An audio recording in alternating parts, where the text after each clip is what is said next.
Bien. ¿Vino Aníbal ya? Sí, sí. Ah, bien. Viste que considerados, Aníbal, ¿eh? Te esperamos. Qué grande, los muchachos. Bueno, esto es el diagrama en bloc súper simplificado de una fuente conmutada. ¿M? Para cualquier fuente exactamente igual. Lo que no está es el filtro de línea, no importa. Rectificador filtrado, transitor de potencia, el que nos hace ganar bastante plata, junto con este que está acá, que es el integrado controlador. ¿Mm? El transformador, difícilmente tengan que cambiar un transformador en su vida de técnicos. Difícilmente. Recuerdo algunos transformadores de fuente conmutada, algunos televisores viejos que se abrían adentro en el primario, en este bobinado. Los soldábamos y seguía arrancando. Ya no. Difícilmente tengan que cambiar un transformador de estas características. O sea que el integrado y el transistor seguro. Transistor integrado, punto. A mí me tocó una vez reparar el fusible que trae el transformador. Hay unos que traían fusible también, sí. Sí, exacto. sí. Bien. ¿Qué ocurre? Nosotros cuando ponemos, bueno, vamos a dejarlo del uso de la lámpara para después, porque eso es más que importante. Simplemente ver que el funcionamiento básico de todas las fuentes es este. El transistor de potencia, ¿por qué se queman? Bueno, básicamente un transistor de potencia de una fuente conmutada que ya lo que se usa es efecto de campo. Ya prácticamente no hay transistores bipolares en fuentes conmutadas. Casi todo es efecto de campo. Son amplificadores de tensión y no de corriente. Entonces se llevan mejor con los voltajes, sobre todo con los picos de voltaje. Este transistor, como ven acá, es controlado puede ser controlado por frecuencia, que no es este caso, porque este es un PWM, ¿ven que dice? Modulador de ancho de pulso. O sea, la frecuencia de este circuito es siempre la misma, no varía. Lo que varía es el ciclo de trabajo. Claro, o sea, el periodo por ahí es más largo, por ahí es más corto, pero el funcionamiento es el mismo. ¿Eso se puede medir a la entrada del transistor? Se lo puede medir con un osciloscopio perfectamente porque estamos hablando de frecuencias no demasiado altas, entonces con un osciloscopio común de 8 mega para televisión sobra. O sea, para sacarlo en duda si es el integrado. Sí, para ver si hay excitación. Exacto. Es más, tiene excitación libre. O sea que si yo lo alimento de afuera puedo medirlo. Lo que sí no va a variar el ancho de pulso, se queda en la frecuencia de trabajo. Pero normalmente, ¿qué hacemos? No perdemos tiempo en eso. Sí analizamos dónde está lo que circula, lo que genera variaciones de corriente importantes. Este integrado cuando falla, la falla de estos integrados son bastante simples. No arranca la fuente, no hay forma. Pero no presenta corto. Por eso es bueno tener en cuenta la lámpara serie. Cuando nosotros ponemos la lámpara serie, que después vamos a ver cómo realmente es la historia, es este el responsable fundamental de que la lámpara serie nos indique de que hay un corto. O el puente de diodos. Pero bueno, ambos son fáciles de medir. No hay historia con eso. Como vemos son señales cuadradas. Bueno, esta señal cuadrada es hermosa, sería lo ideal. Bueno, eso no pasa. No es real, no es así. No es así porque es imposible generar una señal bien cuadrada, pero a pesar de eso, el modulador de ancho de pulso, al no tener que variar la frecuencia, si yo tengo que variar la frecuencia como se hacía antes, es muy factible que a una frecuencia el periodo no sea tan cuadrado y a otra sí. El fabricante cuando lo hace para que la señal de excitación sea cuadrada dentro del rango de regulación de la fuente, para que si baja o sube la frecuencia, porque la frecuencia tiene que subir cuando baja la tensión de salida y bajar cuando sube la tensión de salida. Dentro de ese rango, el pulso cuadrado de excitación de la base del transistor o del gate del efecto de campo es bastante cuadrada. Pero cuando la fuente tiene que baja demasiado la tensión de línea, tiene que irse mucho más arriba, ya se deforma. Y en PWM también, no es tan, pero es mucho mejor el rango de forma que tiene el pulso para la excitación. ¿Qué pasa? La mayoría de las veces estos transistores calientan. La razón por la que, o sea, si esto fuera perfectamente cuadrado, esto no calentaría nunca, ¿no es cierto?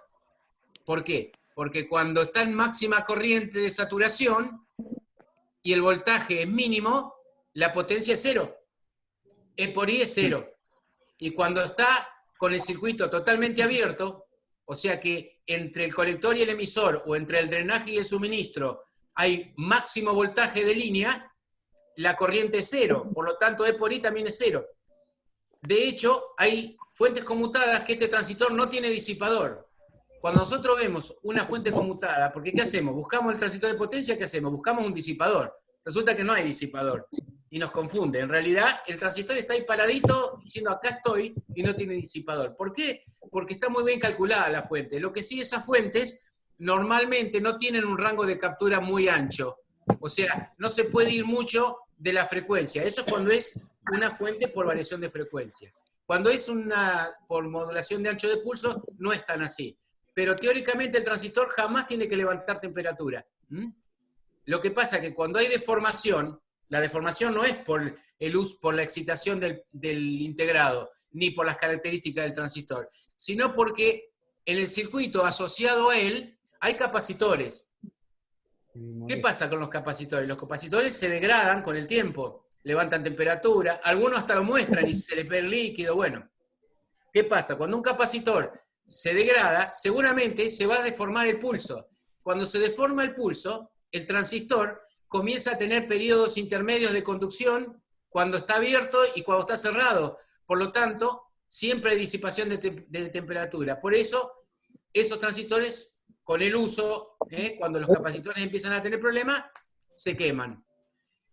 Si bien es una falla que nosotros como reparadores nunca la vemos, pero el usuario la ve. Es ese usuario que viene y te dice, prendo el televisor, a veces prende, a veces no prende, o a veces está andando y se apaga, o más simple, quiere encender y hace como unos ruiditos y por ahí enciende. Son los capacitores. Por eso, tanto Sergio como yo siempre le decimos, el costo-beneficio de cambiar capacitores es mejor cambiarlos. Es más beneficioso que otra cosa. ¿Cuántos son? Hay fuentes que tienen 2 capacitores, hay fuentes que tienen hasta uno solo.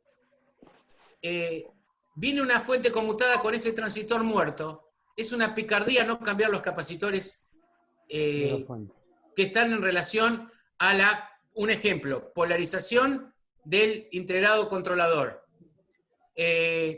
Fuente de la referencia. Son capacitores de 4,7 micros, 3,3 micros, 1 micro. Son capacitores pequeñitos de muy bajo costo. Hay que cambiarlos porque en la vida útil los capacitores fallan. ¿Por qué fallan? Bueno, primero, un capacitor electrolítico tiene un periodo de carga y descarga, como ustedes saben. Un capacitor que tiene un periodo de carga y descarga lento, ¿sí? No importa la frecuencia, puede ser una frecuencia alta, pero la capacidad permite que sea una frecuencia alta. El tema está en que se descarga y se descarga lentamente por más que fuera una frecuencia alta. Bueno, los capacitores en las fuentes conmustadas están sometidos a pulsos, no a señales senoidales. Entonces, eso hace que tomen temperatura y que con el tiempo fallen. Entonces, es importante cambiarlos porque no hay nada peor que un reclamo, ¿no? Y un reclamo por un capacitor que vale 10 pesos es una locura, porque tenemos que desarmar todo el aparato con todo el riesgo que eso pase y que se pueda romper una pantalla en un traslado o algo por el estilo.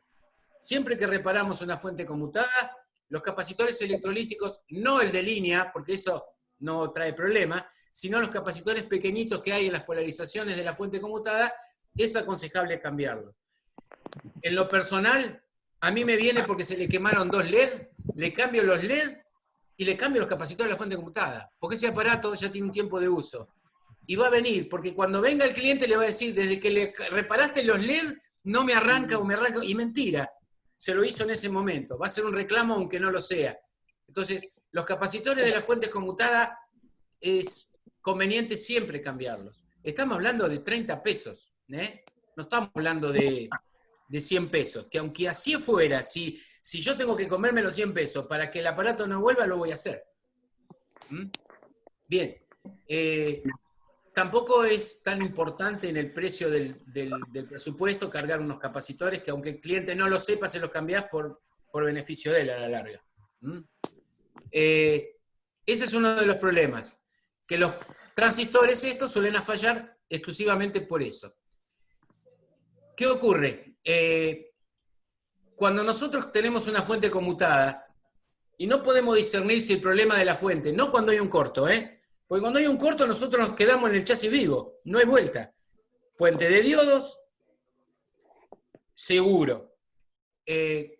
Transistor de potencia, seguro. No hay más para buscar.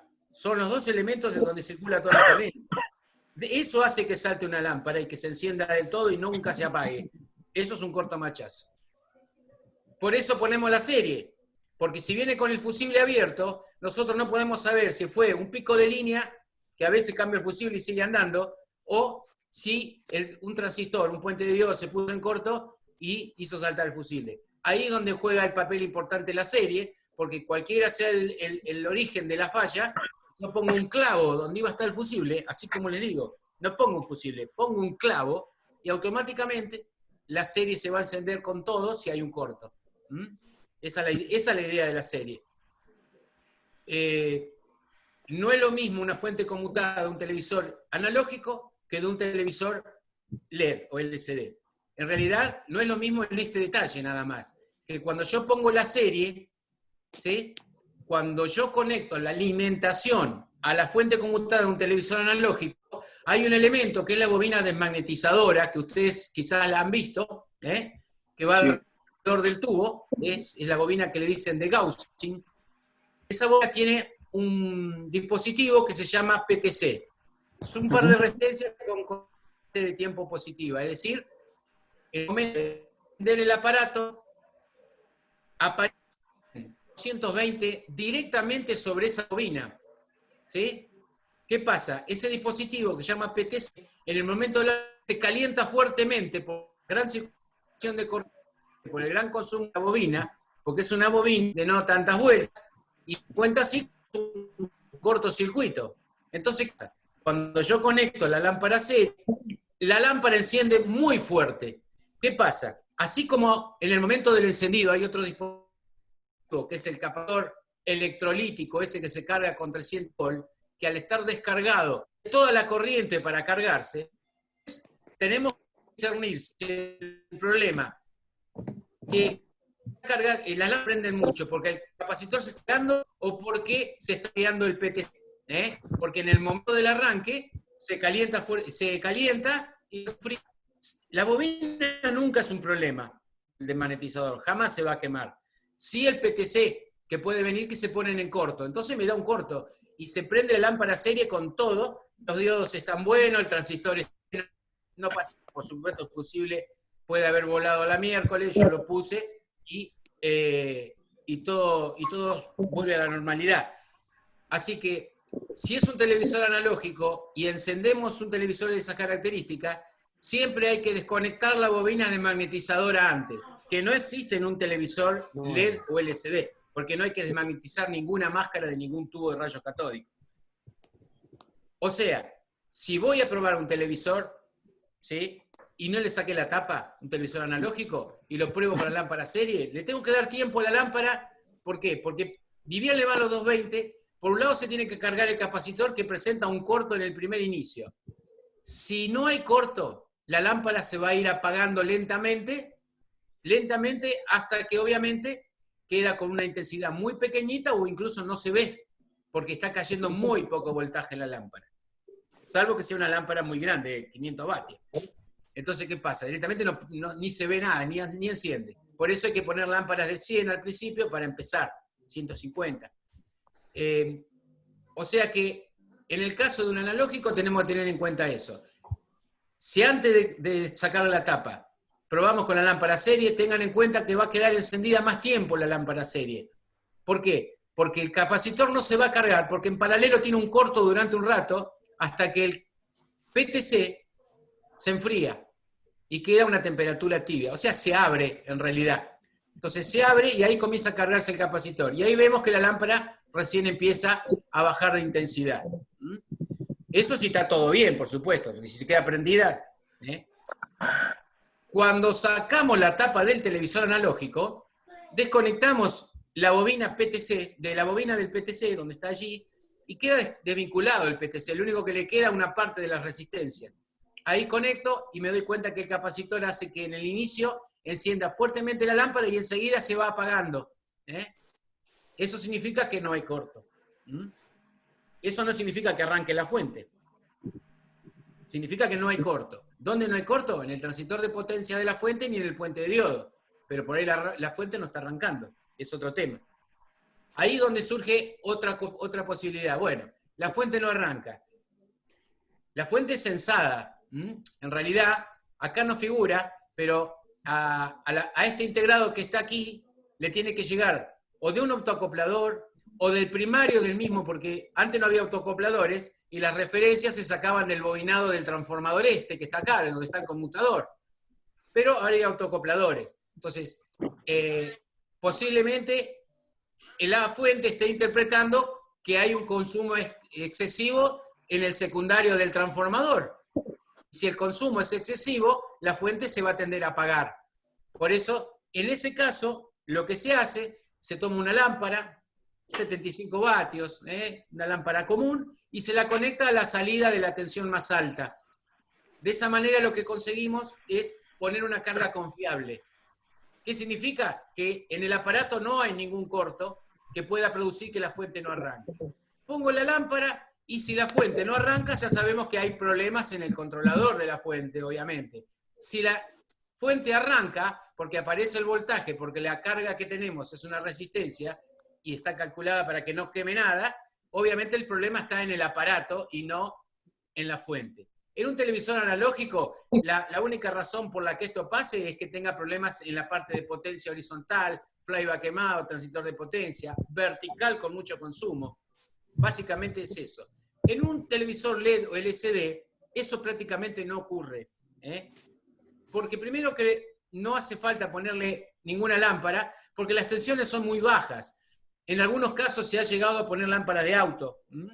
2 lámparas de 12 volt de auto en serie para cargar los 24 volts si los tuviera. Que es algo que se puede hacer en el caso que sospecháramos que el problema viene del lado del aparato y no de la fuente.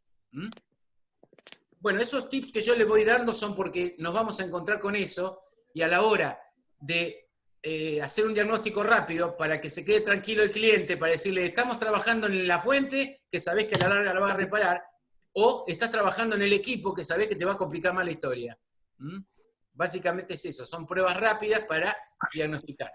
Si tenemos un problema de la fuente, le podemos poner una fuente externa al aparato para probarlo. Podés poner una fuente externa, sí. Lo que sí, vos ponés una fuente externa para ver qué hace lo demás, nada más. Exacto, para saber que era solamente la fuente. Y exacto, sí. Sí, se llega a hacer eso, sí. Y en los LED se hace mucho, Bien. Perfecto.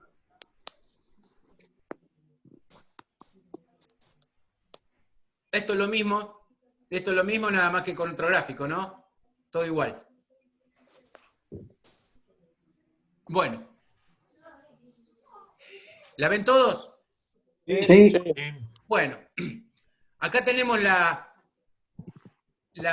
fuente más simple, con este integradito. Este integradito tiene adentro, esto es lo peor que nos puede pasar, que venga una fuente que tenga el integrado de control junto con la potencia. Porque si ustedes observan, no hay ningún transistor aquí que excite el primario, como el que vimos recién. Por lo tanto, asumimos que está acá adentro. Entonces, ahí dice DM, Driver Mains, es el excitador principal, el integrado. Estos integrados fallan mucho y son muy caros. Es una cagada, pero bueno, es una posibilidad, porque en realidad siempre el transistor de potencia en los LED y los LCD que veamos está afuera. Esto puede pasar en un televisor analógico. Vemos de a poquito lo mismo que veíamos. Esto viene directamente del filtro de línea, que vimos, que no está, pero es lo que vimos en la etapa anterior, filtro de línea. Puente de diodos, capacitores electrolíticos, acá vemos 2, como los que vimos en el diagrama de la fuente de hoy, porque en este caso tiene 3.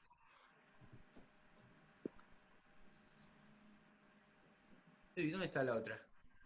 La perdí. Acá están los dos.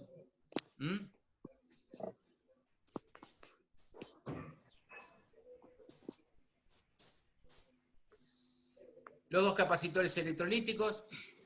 Esta bobina se le suele aparecer en algunos diagramas en bloc como corrector de coseno de phi. En realidad es parte del filtrado de línea de baja frecuencia, para que las altas frecuencias no pasen.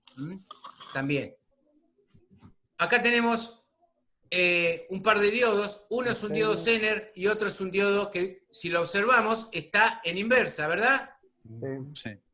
Como está en inversa, esto no existe en este momento en el circuito. Pero, obviamente, si el voltaje de salida aumentara fuertemente, porque esto se pone fuertemente a masa, obviamente el Zener trata de alguna manera de mantener el voltaje hasta donde puede. En realidad es una protección bastante berreta, pero está para ejemplificar la cantidad, porque hay muchas versiones de protecciones que se colocan aquí. De hecho, esto yo lo saco y la fuente funciona igual. Este integrado lo necesita porque tiene mucho manejo de corriente. Básicamente es eso. Este punto que está acá, ¿sí?, indica que yo acá, en este punto, cuando ese transistor que está acá adentro conduzca, no sé si es un FET o un transistor bipolar común, no importa, acá pone y saca la masa. Pone y saca la masa. Es decir, cuando lo que está acá adentro, transistor, lo que sea, llave, llamémosle, se cierra, acá hay una masa. Cuando se abre no hay nada. ¿Sí? ¿Está claro eso? Sí. Como acá están los 300 volts, en este bobinado, en un momento hay 300, en otro momento no hay nada. En un momento hay 300, en otro momento no hay nada. Eso hace, obviamente, que haya inducción al secundario. Este está poniendo un secundario simple. En realidad el secundario simple no es verdad. La mayoría de las veces tenemos varios bobinados con otras salidas. En este caso da lo mismo, tiene uno solo. Y se induce hacia el secundario. Obviamente la frecuencia de trabajo de la excitación no es 50 ciclos. Por eso estos capacitores son gigantes y estos son recontra chiquitos. ¿Por qué? Porque la excitación, la frecuencia, la velocidad con que trabaja la excitación en esta pata es de alta frecuencia. 15 kilociclos, 50 kilociclos, son frecuencias altas. Hay monitores de computadora que trabajan en 100.000 ciclos. Así que imagínense la velocidad con que funciona. Por lo tanto, no es lo mismo filtrar 50 ciclos para eliminar el ripple que 50.000. Por lo tanto, estos capacitores son pequeñitos en capacidad. La aislación dependerá del voltaje, porque puede haber 200 volts tranquilamente ahí, ¿no? En continua. O sea, yo me refiero a la capacidad. Bien. Acá tenemos que van a ver que está disociado. Esto que está acá está encapsulado junto a esto que está acá, en realidad.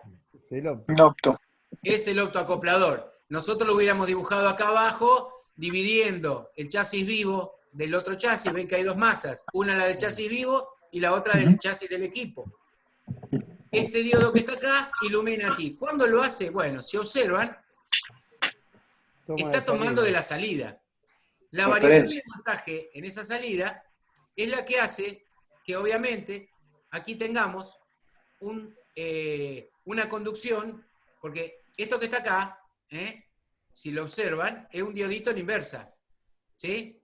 Pero el divisor de tensión viene acá, a masa. Por lo tanto, en esta resistencia y en esta resistencia, tengo la caída de tensión que va a ser mayor o menor en función de que suba o baje el voltaje de salida. ¿Hasta ahí me siguen? Sí. Bien. Por lo tanto, acá tenemos un Zener controlable. ¿Se acuerdan los Zener programables que vimos la vez pasada? Esto también cayó en desuso, pero es para mostrarles más o menos cómo controlar una fuente, porque esto después está dentro de un integradito en algunos casos. El cátodo del diodo, obviamente, esto está en inversa, acá va a haber una caída de tensión que cuando supero la caída de tensión, el LED va a encender o no. Si la caída de tensión es muy alta, se acerca a la de arriba y lo enciende. Cuando esto empieza a conducir, porque aumenta la corriente, cae voltaje en la resistencia, automáticamente ilumina la base del transistor.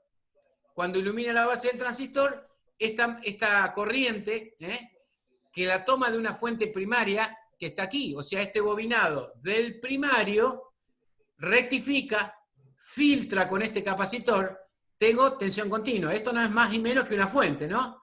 Ese valor de tensión continua polariza el diodo, la base, el emisor está polarizado, obviamente la caída de tensión en esta resistencia va a depender de la cantidad de luz que reciba el transistor desde el optocoplador. Por lo tanto, aumenta o disminuye la corriente. Eso va al integrado. ¿Qué hace? Esto está como protección. De manera tal que si sube demasiado, apaga la fuente.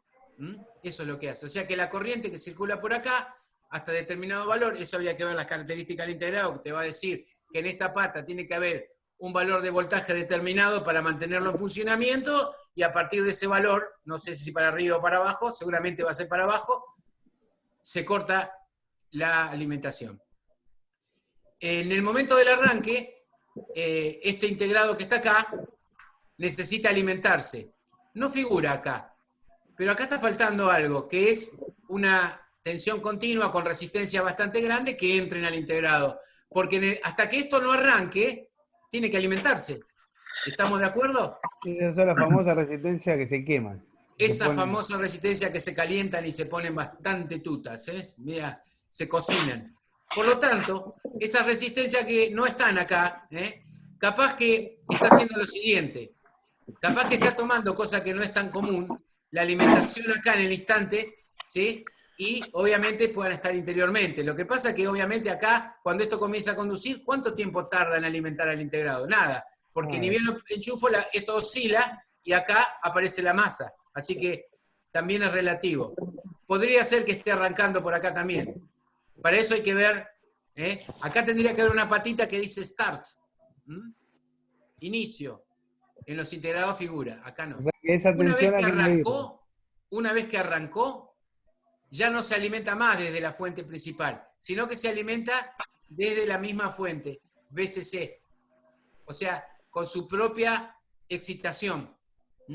Por eso, ¿cuáles son los capacitores que nos rompen la pelota y fallan? Este principalmente. Trabaja con continua y con una señal casi senoidal. ¿Por qué casi senoidal? Porque la excitación de este bobinado no es senoidal, es cuadrada, porque este transistor se va al corte y la saturación permanentemente. Entonces, ¿qué ocurre? Acá hay una señal cuadrada, o lo más cuadrada posible, de manera tal que lo que tengo acá es bastante parecido. Por lo tanto, lo que tengo acá es una señal pseudo-senoidal. Entonces estos capacitores se queman con facilidad. Este es otro capacitor electrolítico que suele fallar. Todos los capacitores suelen fallar. Acá tenemos un que está aquí, que es electrolítico, donde dice RC. Esto es un instante de tiempo que tiene el integrado para arrancar lentamente, para que la excitación no sea rápida, sino que tiene un pequeño periodo de tiempo. De acuerdo a este valor RC, es el tiempo. O sea, no es un integrado con un esquema muy amplio, faltan cosas, pero cuenta que esas son lo que van a encontrar. Ahora, nosotros como reparadores, ¿qué podemos evaluar lo que tenemos en una fuente de esta característica? Y básicamente, si la fuente arranca, los 300 volts. Lo primero, 300 volts. Vemos la diferencia de potencial entre los capacitores. Aquí mismo, tac, tac, a ver si están los 300. Si no están los 300 acá, no busquemos más, el problema está para allá. Pero si están los 300, el próximo a ver es aquí. El colector o el drenaje del transistor que está ahí adentro, ya sea un efecto de campo o un transistor común. O la alimentación. Obviamente, si no están los 300 volts, que es muy raro, suele haber resistencias de protección acá en el camino. Resistencias de 0,33 suelen fallar. Bueno, esas son las fallas fáciles, que decimos, vamos chequeando y nos encontramos en eso y somos felices que a la noche nos hacemos un churrasco. Esa es la idea, ¿no? Que podamos diagnosticar rápido para poder ver. Esas son las fallas que nos gustan, ¿no? Porque a veces un aparato se repara en 20 minutos y el otro entre días. Entonces estas son las que nos gustan. Bien, siguiente paso, obviamente. Hay una falla típica. La lámpara de serie. Puta madre. Justo que iba a dar el reto de acción. ¿Se escucha todavía? Ahí está. se escucha, ¿ves? Ahí. Bueno, ¿cuál es la falla? Avísenme enseguida si se corta, aunque sea levanten la mano, porque por ahí... Bueno. ¿Qué pasa? Está bueno poner la serie ni bien conectamos el televisor, para hacer un análisis más o menos del funcionamiento del aparato con baja tensión o simplemente para detectar si hay un corto. ¿Qué pasa? Resulta que la fuente por ahí arranca, por ahí no arranca. Por ahí cuando arranca con el signo que le decimos hipo. ¿Qué es hipo? Chic, chic, chic, hasta que arranca. ¿Lo han escuchado alguna vez en el auto? Sí. No. Bien, me alegro. Bueno, ese hipo es porque la fuente trata de arrancar, se para, trata de arrancar, se para, trata... Bueno, ese es uno de los síntomas más comunes de capacitores jodiendo, hinchando la pelota. ¿Qué pasa? Muchos de estos capacitores fallan durante un periodo, después por ahí no le fallan. Entonces el cliente hasta que no se le muere del todo no viene. ¿Qué pasa? Trae el televisor después de 2 meses que lo prende y le hace hipo. Pip, pip, pip, y por ahí arranca. Claro, debe ser una boludez, ¿viste? Como siempre te dice. ¿Pero qué era el aparato? El día que no le hizo más hipo, ¿qué pasa? Cuando esos capacitores provocan ese hipo, sube la frecuencia, baja la frecuencia, sube la frecuencia, baja la frecuencia. Y lo que escuchamos como hipo es el paso por la banda audible de la frecuencia de la fuente. Entonces se escucha el chic, chic, chic, chic. Bueno, son transistorios. O sea que los transistorios que tratamos de evitar desde la línea, poniendo un filtro de línea, se producen internamente en la fuente, producto de los capacitores. Entonces el día que lo trajo, no le prendió más. Entonces cuando ponen la serie, van a encontrar que hay un machazo. ¿Por qué? El transistor se bancó los transitorios hasta se lo bancó. Falla típica de capacitores Por eso es importante cambiarlos. ¿Cómo? Siempre hay que cambiar los capacitores. Siempre, sí. Sí, porque, ¿qué pasa? Le fallaba y se le murió. Vos vas sobre el síntoma. ¿Cuál es el síntoma? Transistor quemado. Lo fácil. Lo cambiás. Tenés la mala suerte que te arranca y te anda perfecto durante 2 días. Se lo llevó. A la semana le hace chic, chic, chic de vuelta, porque el capacitor de mierda no se manifestó en los 2 días que estuvo en tu casa. Como a él le arrancó también mucho tiempo. Entonces, ¿qué haces? Te lo trae de nuevo, ¿y qué pasa? Por ahí te hace chuy chuy y se viene a quejar y no pasó nada, y le cambió los capacitores y chau, te lo lleva. Obviamente no le puede cobrar. Pero por ahí vuelve con el transistor quemado de vuelta. Y tampoco le puede cobrar. Y tampoco le puede cobrar. A mí me pasó varias veces en la parte vertical. Bueno, en vertical también pasa con los integrados que vienen para el culo, ese es otro problema. Sí, los capacitores ahí en la parte vertical, Hay un diodito también. Sí, hay 2 o 3 capacitores ahí que también se cambian en el vertical, porque aparte algunas veces, aunque me vaya de tema, algunas veces el vertical te empieza a mostrar el defecto cada tanto, y entonces cambia la linealidad de la imagen. Entonces, el cliente, ¿qué sabe? Si hay 10 líneas más arriba o 10 líneas más abajo, si ve, en vez de un círculo ve un huevo, no le da bola, porque por ahí anda, por ahí no anda. Esos capacitores también se degradan y hay que cambiarlos. Bien. Hasta que se achica la imagen a veces. Hasta que le desapareció. Por suerte con los LED eso ya no pasa.